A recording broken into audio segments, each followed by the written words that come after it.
Welcome to The Land, your sports betting podcast. Josh Lander coming to you with 7 games on NBA Wednesday here. Let's get right into it. Take a quick look at how I did on Tuesday with my co-host Nate from the Coast to Coast podcast, as well as I gave you a bunch of those picks. And then we are going to get into 4 best bets that I have for you guys here on Wednesday. So kicking it off with how we did on Tuesday.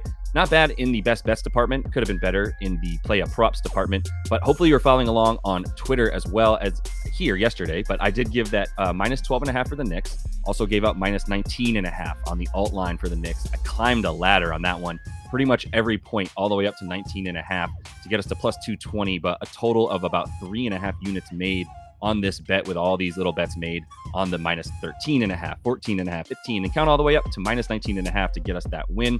If you were following along on Twitter, that's the only place that I gave out a 9-1 with the money line, or not money line, the alt line for the Knicks at minus 19.5 and an alt line for the Celtics at minus 22.5. If you were following along with the in-season tournament, that's how much they needed to win by. The Celtics needed to win by at least 23 to overtake the Magic. That was where that number came from. The Knicks just needed to win by as much as they could, so I took 20 for them because I figured 19.5 was a nice, clean 20-point win for them. They won by 24. The Celtics won by more than that. Hit that bet as well. So that's why it's important to follow on social media. I don't have time to get these things out necessarily if I haven't studied it enough before these videos that I try to get you in the morning. You get what I'm saying. Wolves and Thunder under 228.5 hit. Chet, my boy, sorry, buddy, but I'm happy that you hit under 25.5 PR combined for 24 points and rebounds in that one. Also had 6 assists, by the way. Chet making a very good case for Rookie of the Year still. And then Şengün was our other hit in the player props. He went over his PR of 30.5 points and rebounds combined. Really nice outing for him against the Rockets. Against the Mavericks, although the Rockets could not pull out the win or keep that game under 233.5. That was very annoying. Darius Garland didn't go over points, but he did go over assists, and that was plus money. So we still made money off Darius Garland's play yesterday.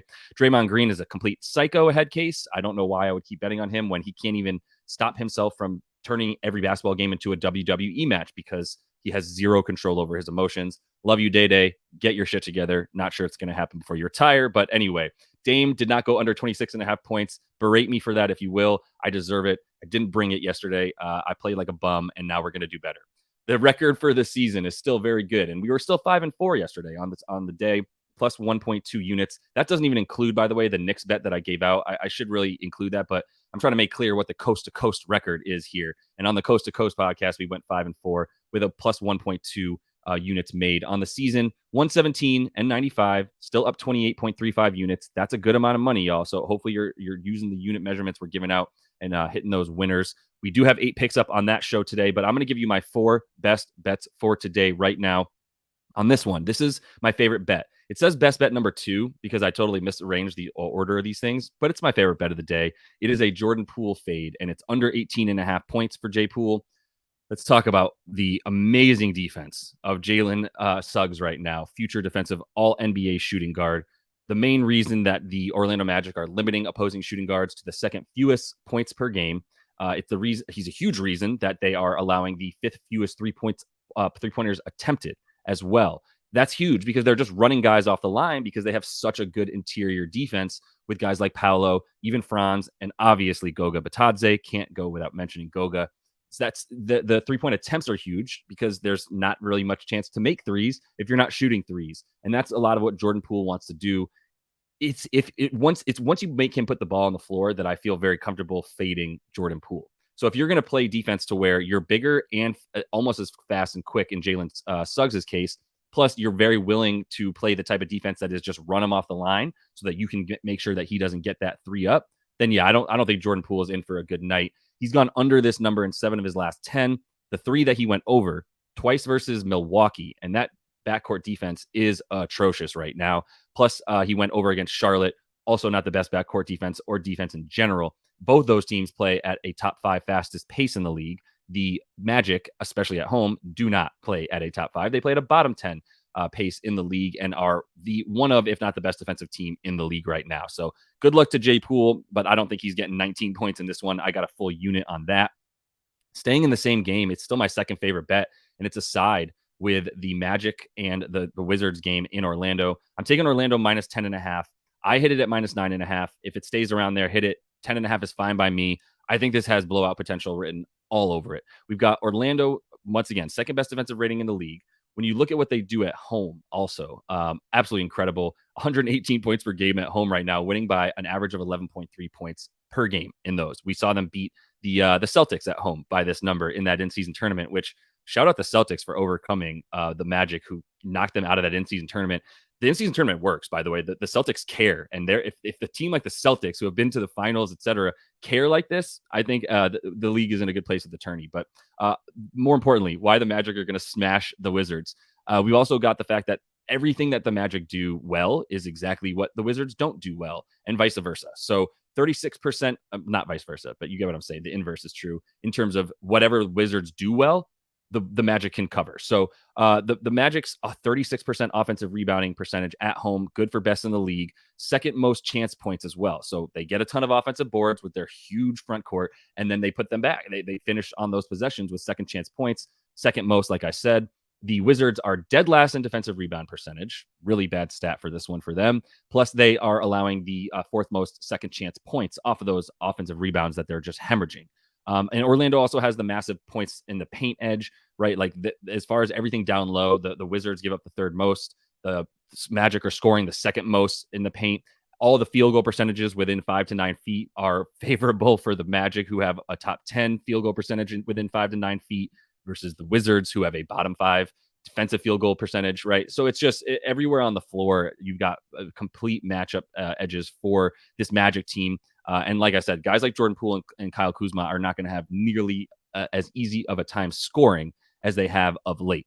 That is my actual best bet number 2. Best bet number 3, we've got Zion Williamson's, apparently, because there's an extra S at the end of his name. My bad.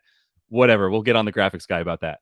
Over 28.5 points and assists. And I want to be very clear about this because it's still early in the morning when I'm recording this, and I don't know if CJ McCollum is for sure going to be sitting out again for at least like the 10th game in a row, maybe more.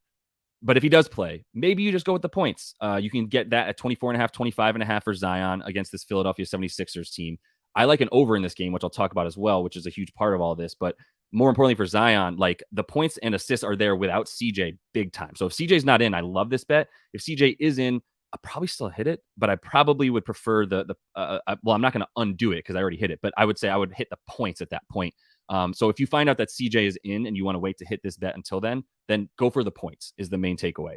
He's gone over this points and assists, though, in his last 5 games, and none of those with CJ. 28% usage rate, up to 14 potential assists per game. That's without CJ and Jose Alvarado, I should say, who is also out again tonight and continues to be hampered by injuries. So without Grand Theft Alvarado and CJ, we're at 14 potential assists. Without CJ, we're still up at about 13 potential assists for Zion, which is what you care about. It's point Zion. They don't really have a point guard once those guys are out, both those guys, right? So that's why Zion's now definitely, you see the ball in his hands a bit more, looking to facilitate as much as he is score. Plus, he's catching a lot of double teams. Obviously, once he gets off the ground, you're done. No one's competing with him in the air. It's a matter of keeping him from jumping. So that's why this Philly team is so vulnerable versus power forwards. I mean, I do like Tobias Harris more than probably the average NBA fan and even the average nerd. But like, it's not a good defensive matchup for him against somebody who can just sky and double jump as well on the offensive rebounds, where he should be able to. I think Zion's going to have some success down low because part of the reason that Philly is vulnerable against good power forwards is the centers like Joval pull Joel Embiid away from the basket. Joval is an actual threat to shoot a 3. Not my favorite 3-point shooting center of all time, but he's good enough at this point to warrant some respect, which leaves things a little bit more open for Zion. We'll see if Nick Nurse plays it a little bit smarter than that, than maybe Doc Rivers has in the past. I think there's a little bit something to be said for the fact that Zion crushed Philly in his last 3 times playing them, a ridiculous per 36 numbers, because he's putting up 39 points and assists combined in just 31 minutes of action against this Philadelphia 76ers team. Now, that was a 76ers team with Doc Rivers as the coach, who is probably more of a defensive coach, mostly because he's not a very good offensive coach. But he's Nick Nurse is better. Let's put it that way. Nick Nurse is a better defensive coach. He might have something a little bit more for Zion than he saw in the past, but I do like the assist in there because I don't really care. What I mean is Joel might be down low more than we've seen him there in the past because Joval's pulling him away, but I still think that's a solid game plan for the Pellies. So I like Zion's numbers in what I think is going to be a high scoring affair. which is my fourth bet here. It says best bet number 1. It's best bet number 4. Over 230.5 points in this one. Let's talk about New Orleans in their last 6 at home. 123 points per game for that team, 31 assists per game, which is really huge. The assists are very helpful when you don't have a point guard. Like it's very impressive that they're able to dime up and move the ball so well without a true point guard controlling the offense and stabilizing things for them when they maybe get sped up or slow down too much. The assists tell me that like they're moving the ball well enough to play solid offense against a defense that has been good, but as of late has actually been going over a lot more with Embiid, who, despite being a good defensive center, isn't really bringing it that much. Still giving up a decent amount of points in the paint for 18th most points in the paint that they're allowing. So not very good for them in the bottom half of the league in defending that area, mostly because it's just Embiid. You pull him away and you don't have anybody that you're worried about really keeping guys from getting to the rim like you used to with maybe like a PJ Tucker and obviously the centers that they no longer have on their team that have made their way through Philly. So that's a big reason why they've gone over in 7 of their last 8 with Embiid playing. In their last 5 with Embiid, they're averaging 126 points per game because they're up to 130 offensive rating. Obviously, without him, those numbers completely dwindle, and he did miss 1 or 2 in their last roughly 10 games. So the 7 of 8 with Embiid that went over, the 76ers were still were shooting really well. That's what I'm trying to say. Their 3-point offense has been awesome, and this Pelicans 3-point defense has also been awesome. But if you look at the fact that like they're giving up a decent amount, the volume is not necessarily there. I'm sorry, the volume is there for them and their opponent 3-point shooting. They're just not making them. They're pretty open as well. There's not that many contested threes coming their way. There's a lot of corner threes that have been missed as well, which just to me, it tells you it's like a lot of unlucky bounces for their opponents who are just not making those threes. I think that 3-point regression is coming for them. And as a result, Philly's 3-point shooting that's been pretty hot as of late, like I said, in the last 8 or so, it should have some pretty good success off kickouts on Joel and stuff like that. So over 230.5 in this game for these two teams that do this pretty consistently. Quick run through of those bets in order of how I actually had them written out. Philly at New Orleans, over 230.5 total. Orlando and the Lakers. I'm taking the money line parlay there, but I'm also taking Orlando minus 10.5 up to that. I don't even hate minus 11.5. I think they're going to wax the floor with this Wizards team. Zion Williamson over 28.5 points and assists. If CJ McCollum is ruled in, we like the points more than the points and assist combo. And then Jordan Poole under 18.5 points in this one.